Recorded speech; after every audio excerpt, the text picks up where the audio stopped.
Señoras y señores, tenemos el gusto de presentarles a Roberto Solís, de Restaurante Néctar en Mérida, quien nos va a hablar del desarrollo de un nuevo estilo de cocina en Yucatán. Bueno, muchas gracias.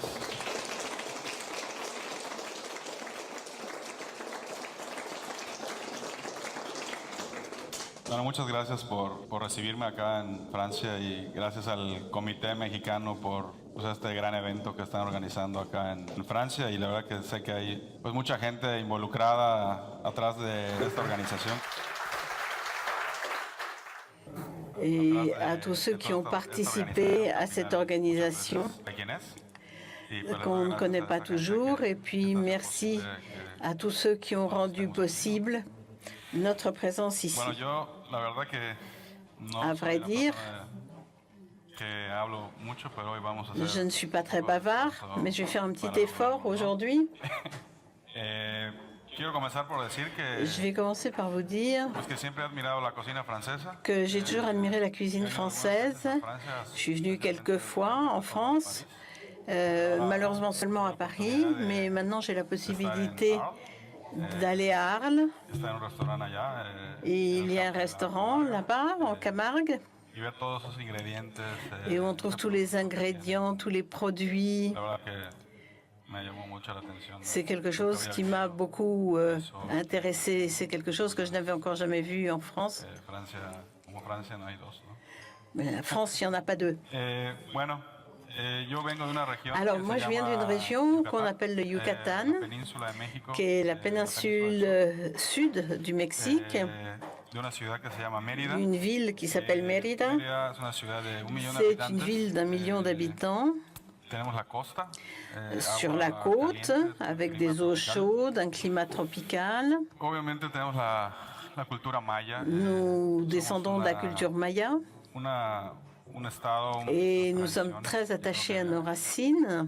Il y a une énorme diversité rattachée. À un moment, il était extrêmement éloigné du reste du Mexique. Et nous avons un produit qu'on appelle aken. Nous avons aussi toute une série de produits. Et puis, on a développé un certain nombre de choses. Les gens ont gagné de l'argent, les villes se sont développées. Et les gens venaient, achetaient, vivaient. Les gens gagnaient beaucoup d'argent à l'époque. Il y avait suffisamment d'argent dans la région. C'était l'État le plus riche et le plus important du Mexique à l'époque. Et les voyages qu'on faisait, à l'époque, les gens venaient en Europe. Ils allaient aux États-Unis ou ils allaient en Europe. Ils venaient en France, ils allaient en Italie, en Europe. Mais aller au Mexique, à Mexico, ça les intéressait moins.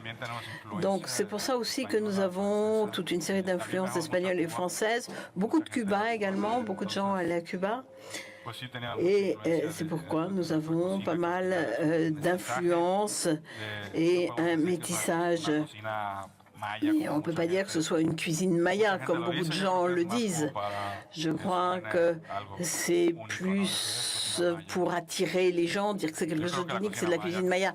Parce qu'en réalité, la cuisine maya, c'est quelque chose de très difficile de la faire exister aujourd'hui. Il y a tous ces métissages. Et du temps des Mayas, il y avait des végétaux, des poissons, qui ne mangeaient pratiquement pas. Ils mangeaient beaucoup de légumes, beaucoup de racines et des fruits. Donc, nous avons reçu beaucoup d'influences diverses depuis. Alors, j'ai un restaurant qui s'appelle Néctar, qui s'est ouvert en 2003. Et les premières choses que j'ai fait des recettes qui étaient dans les livres.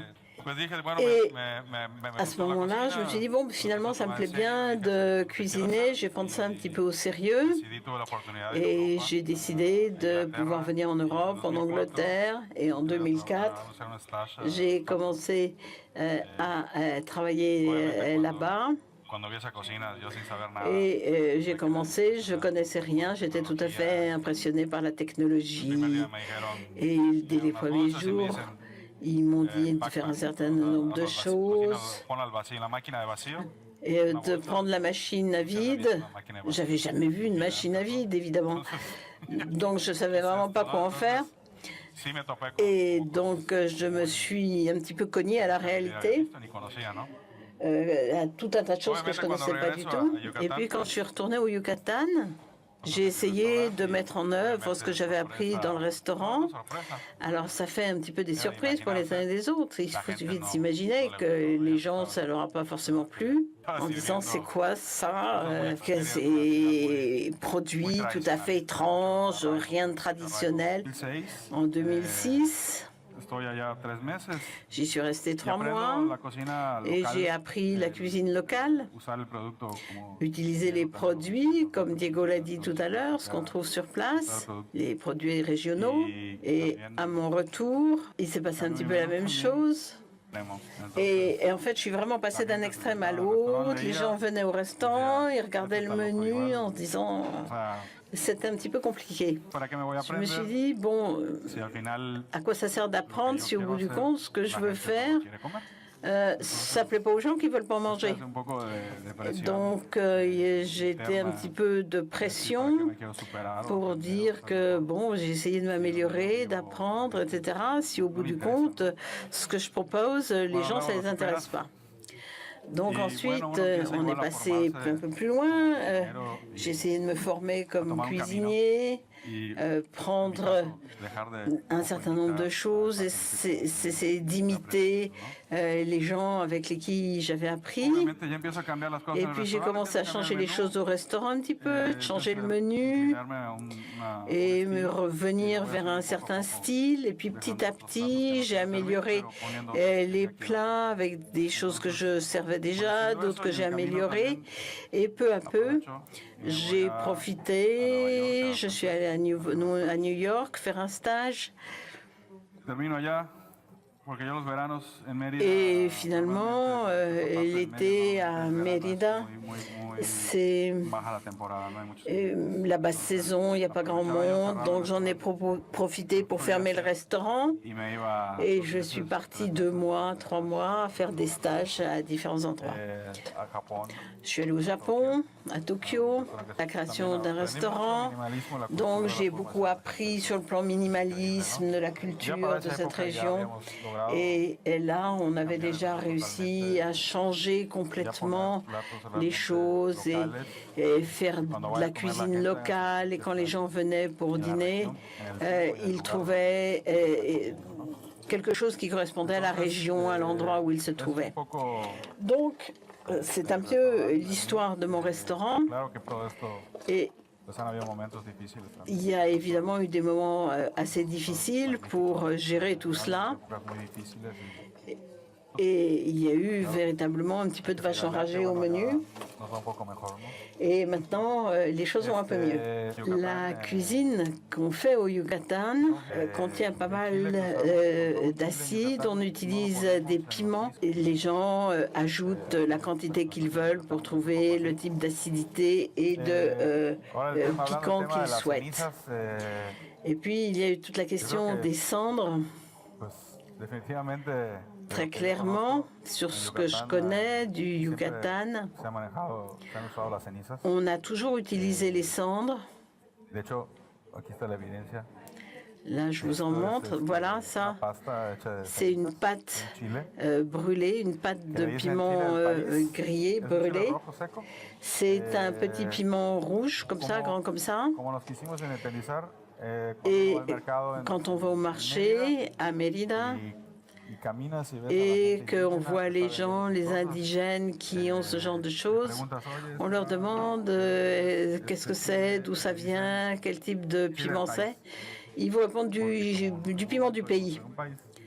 Comme ils considèrent que c'est un pays, mais les gens ne savent pas le nom, donc c'est local, c'est tout.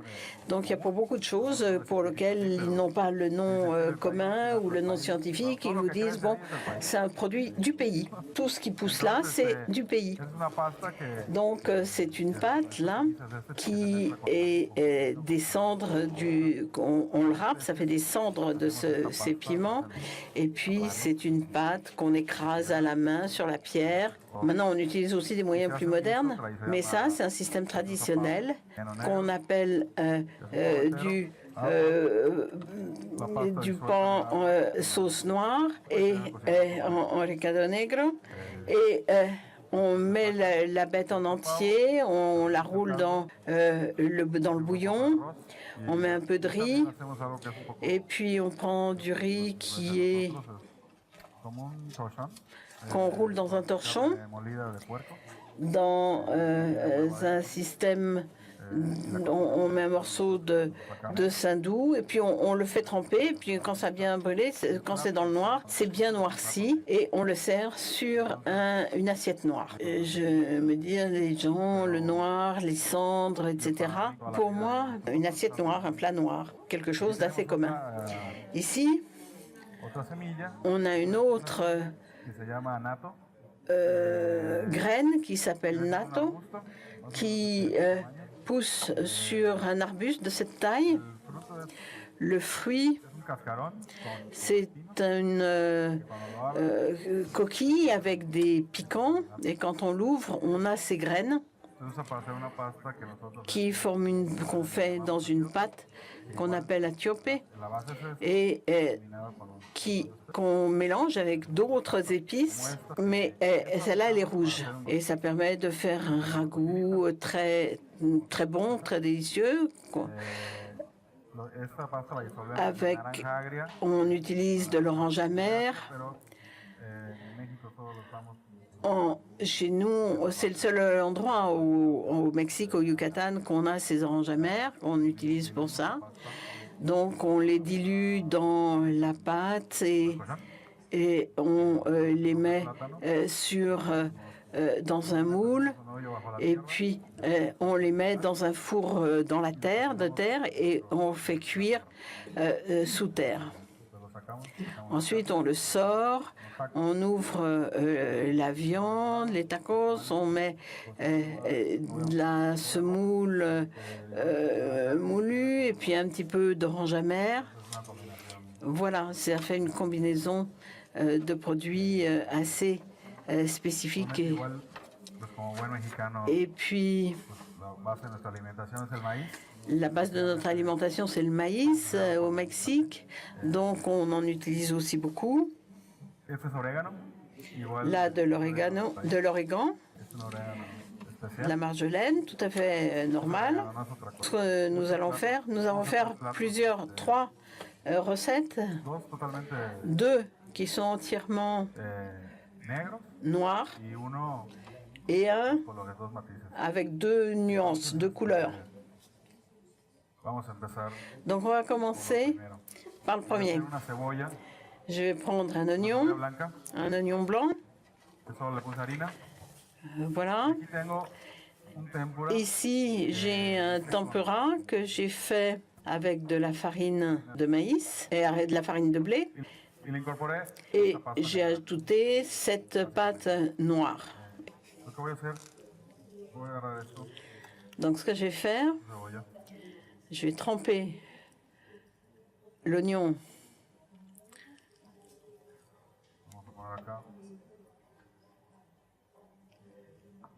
là et je le trempe dans l'huile.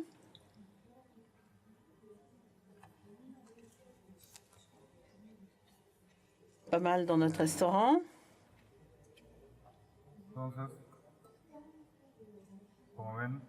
Et comme vous voyez, l'oignon s'est soufflé et ensuite on l'égoutte et on le remplit de mayonnaise. Donc là, il n'y a pas de carbone, mais on va improviser un peu. On va prendre un peu de cette pâte.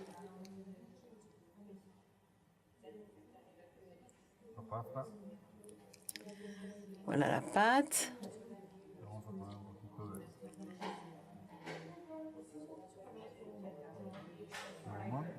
Un petit peu de citron vert.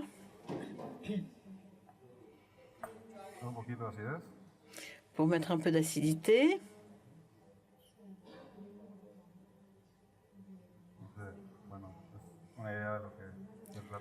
Voilà le plat que nous avons là. Donc, nous avons des tacos aussi au Yucatan, mais ils sont un petit peu différents. Ils ont une forme qui n'appartient qu'à nous. Et on a ici une petite tortilla.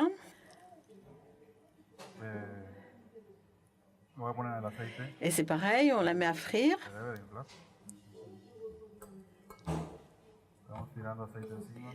On l'asperge bien d'huile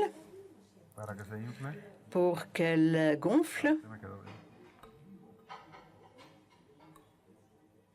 Donc voilà, c'est un petit apéritif, une petite chose à grignoter au Yucatan. Donc c'est quelque chose. Et puis il y a sans ça le panucho qui est une tortilla qu'on fait griller d'un côté, puis de l'autre, on l'aplatit ensuite et elle regonfle. Ensuite on la sort, on l'arrose avec du saindoux, des tomates et on la fait frire à la poêle. Et donc c'est noir sur le dessus, un peu grillé. Et pareil, on remet tomates, de la salade.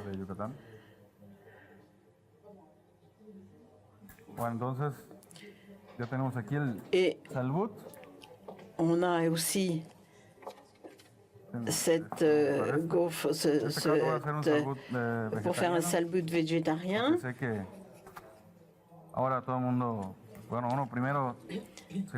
Alors, tout d'abord, on fait attention à ce que l'on mange, on prend quelque chose de bien sain. Ici, on va ouvrir la poche de façon un petit peu à faire couler. Donc, ici, un petit peu de purée d'avocat. Piqué. Un petit peu de tomate.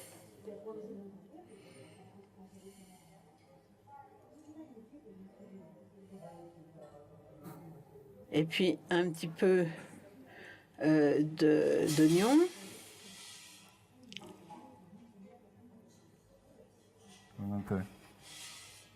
Il faut un petit peu de patience pour finir le dressage. Bon, là on a encore de l'avocat qui a été un petit peu grillé, qui apporte un autre type de saveur.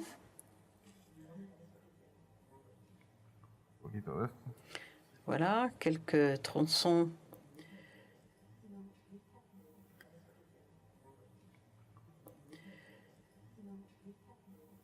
d'avocat grillé.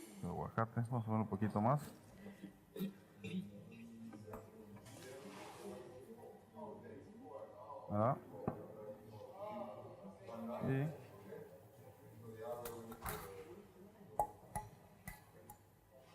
on en met un petit peu sur notre plat.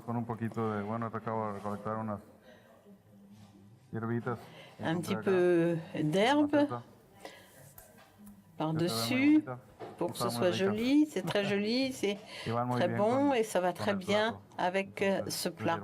Un petit peu de fraîcheur de menthe, deuxième recette. Notre présentation plus contemporaine d'un salbout traditionnel du Yucatan. Et pour terminer, je vais faire ce que nous allons faire pour terminer cet atelier. C'est un taco en utilisant cette pâte avec de la côte de bœuf. Un petit peu d'avocat.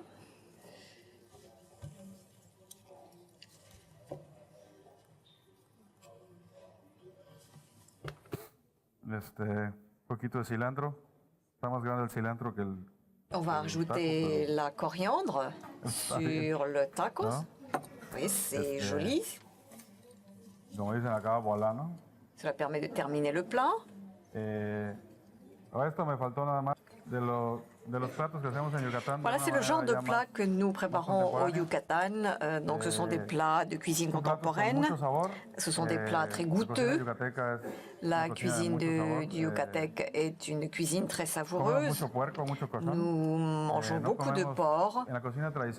Dans la cuisine traditionnelle, il n'y a pas vraiment de plat qui soit simplement végétarien. Nous n'avons pas de plat vraiment à base de légumes uniquement. Et les gens au Yucatan mangent très peu de légumes. Ça paraît incroyable, n'est-ce pas? Maintenant, avec la mondialisation, les choses commencent à changer. Nous trouvons des gens qui sont végétariens, l'alimentation change.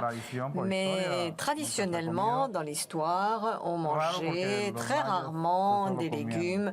Les Mayas, eux, mangeaient des légumes. Je ne sais pas ce qui s'est passé entre-temps, mais bon, c'est une habitude que nous avons perdue. Grâce à Dieu, maintenant, dans le cadre des restaurants qui proposent des légumes,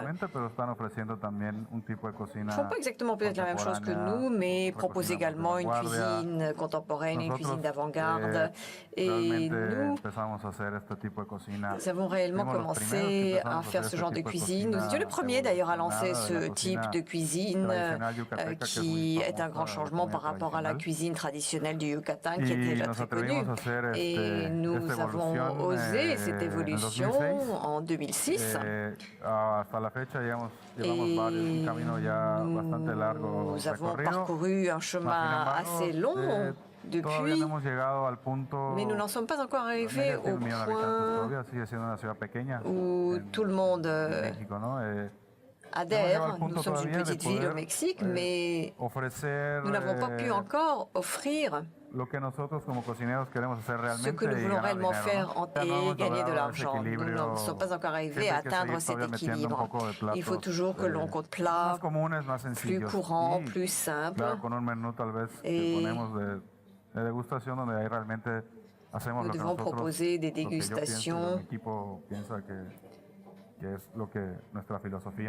et aller dans le sens de notre philosophie un petit peu. Ce qui nous manque, eh bien, il nous faut encore, je dirais, plusieurs années pour arriver à faire vraiment que non seulement il y a la cuisine, mais nous travaillons dans la cuisine, mais nous allons également dans les champs pour y chercher des produits qu'ils utilisaient auparavant, que l'on a oubliés, et que des produits que peut-être quelques personnes continuent encore à utiliser, certains légumes, certains types de légumes qui poussent dans le Yucatan et qui poussent sous la terre ou au-dessus. Il y a des produits que nous sommes en train de redécouvrir et que nous voulons remettre sur la table, remettre au goût du jour et faire en sorte qu'à travers cela, faire revivre certains produits. La situation est difficile en Amérique latine, les gens sont pauvres, donc nous travaillons avec des fondations, des gens qui cultivent des produits biologiques. Nous essayons de voir comment est-ce que l'on peut commercialiser des produits sans intermédiaire. Et moi, en tant que cuisinier, je fais partie de cette chaîne. Je m'y suis mis parce que je pense qu'il faut soutenir ce qui me correspond. En fait. Ce sont des choses que nous faisons et l'année qui va venir, il va y avoir donc un festival au Yucatan.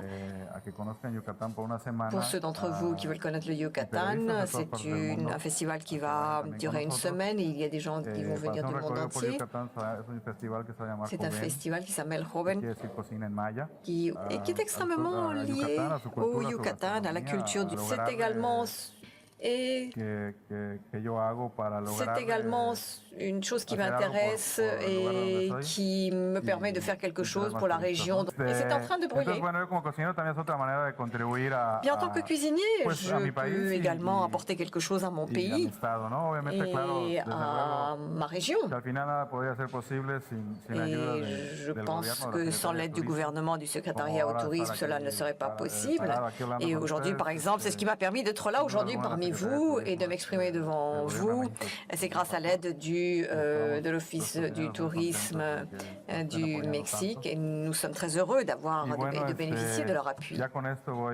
Et sur cela, Je vais donc en terminer ma présentation et je vais donc en servir quelques petits tacos pour que vous puissiez les goûter.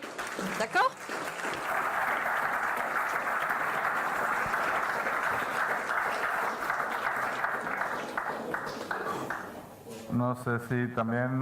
Je ne sais pas si, avant de commencer à servir, vous avez une ou plusieurs questions?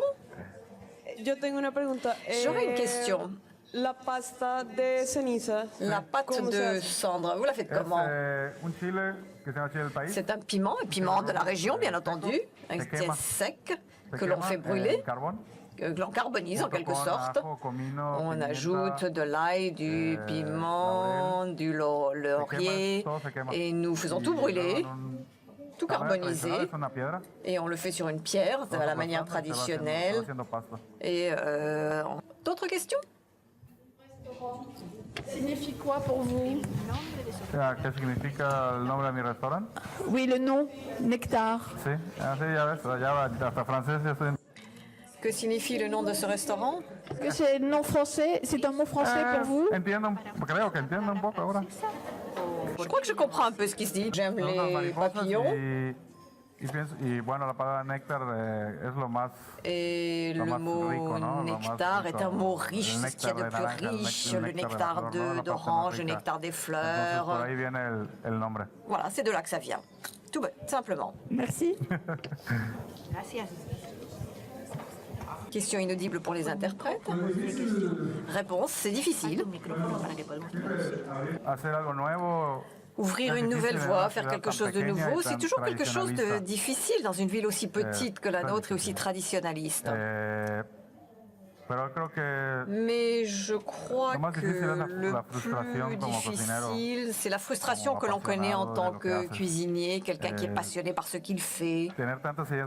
Avoir tant d'idées dans la tête, vouloir faire autant de choses sans pouvoir réaliser ce que l'on souhaite faire et espérer pouvoir faire les choses petit à petit parce que pour avoir un restaurant, il faut vendre pour pouvoir continuer à faire vivre son restaurant, à moins d'être millionnaire. Non, ça c'est quand même important. Et en fin de compte, la finalité d'un restaurant, dans ma conception en tous les cas, c'est faire en sorte de rendre les gens heureux, contents. Parce que vous dites, c'est quelque chose que je vais faire, les gens vont manger, vont aimer, s'ils n'aiment pas, ils ne reviendront pas. Donc, en fin de compte, tout le monde aime avoir un restaurant plein, aime que les gens soient contents, heureux, que l'expérience soit une expérience positive. Parce que c'est là la conception même et l'idée même d'un bon restaurant au départ, non? Il est clair que nous aimerions nous spécialiser, mais cela on peut le faire quand on a beaucoup plus d'expérience. Mais oui, effectivement, la frustration, c'est ce qu'il y a peut-être de plus difficile à vivre. Il y a des moments où les restaurants, bon, pendant un mois ou deux, ça ne marche peut-être pas tant, mais c'est quand même assez rare, n'est-ce pas? Mais il faut avoir envie pour pouvoir continuer et sortir de situations qui peuvent être quelquefois difficiles. Est-ce que vous n'avez pas envisagé d'ouvrir ce restaurant ailleurs et de le déplacer ailleurs? Oui, je l'avais envisagé. Maintenant, je suis en train de réfléchir en tant que gestionnaire de restaurant et pas uniquement en tant que chef. J'ai un projet à New York avec deux restaurants en un qui fasse de l'argent et l'autre qui permette de faire ce que l'on aime au niveau des goûts, des saveurs. Donc oui, si. Si. Sí. La misma pregunta que le hice a Diego referente a qué se toma en Yucatán concernant ce que l'on prend et ce que l'on boit au Yucatan, parce que vous avez du vin, je pense, au Yucatan. Est-ce que vous prenez de la tequila? Oui, au Yucatan, il n'y a pas de vin. Il fait chaud. Mais bon, il n'y a pas de vin, pas de vin. Quand j'ai lancé ce restaurant, j'ai offert une carte assez longue de vin. Il y avait plus de 150 variétés. Et les gens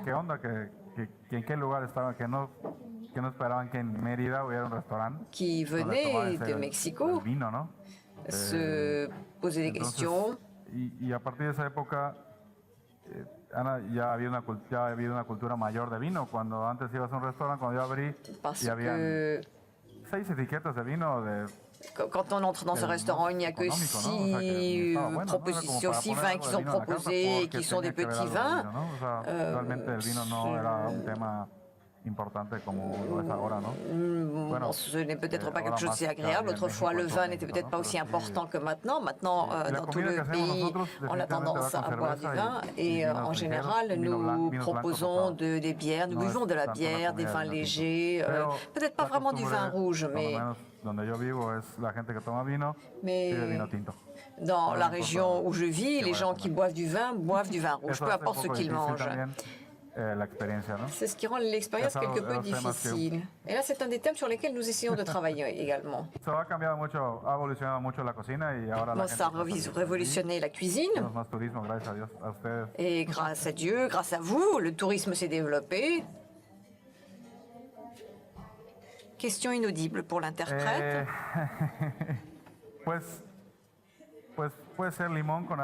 Bon, la réponse de Roberto, on peut mettre du citron et de l'orange. Moi, en général, j'utilise uniquement le citron avec un petit peu d'eau pour que ce ne soit pas trop acide.